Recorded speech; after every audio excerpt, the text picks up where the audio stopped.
Entre Marie Trintignant et Bertrand Cantat, les sentiments sont rapides, forts et brutaux, dès le début de leur rencontre.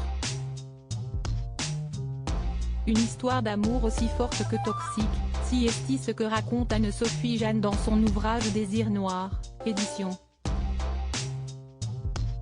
Flammarion, et qui mènera à une issue dramatique, la mort de l'actrice rouée de coups par son compagnon, jusqu'à la laisser dans un état gravissime, avant qu'elle ne décède quelques jours plus tard, dans une clinique de Neuilly-sur-Seine.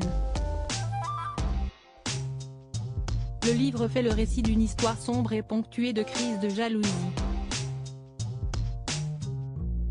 parmi lesquelles celle de Marie Trintignant, rendue folle par un geste de Bertrand Cantat, créant un scandale à Noël. L'occasion de mettre en lumière l'attitude dégueulasse du chanteur. Le 14 décembre, le leader de Noir Désir officialise son union avec la fille de Jean-Louis et Nadine Trintignant. Puis ont lieu les fêtes de Noël chez Anne, la sœur de Bertrand Cantat, bien moins harmonieuse que lorsque l'actrice a été présentée au groupe du chanteur. C'est Anne Cantat qui racontera celle-ci, en fin de soirée.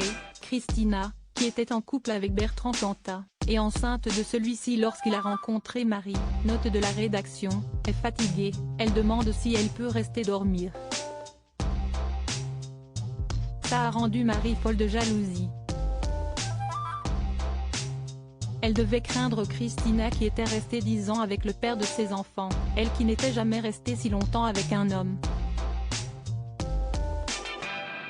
Marie Trintignant décide alors d'insister pour que celle-ci s'en aille. C'était dégueulasse, elle appelait Bertrand toutes les heures pour savoir si elle était partie, raconte Anne Cantat. Il a fini par dire à sa femme, « Qu'est ce que tu fous, tu vas bouger, oui ou merde ?» C'était dégueulasse, ça n'était pas Bertrand, on était tous très mal à l'aise. Une version qui étonne toujours les proches de l'actrice, qui n'ont jamais vu en elle quelqu'un de jaloux.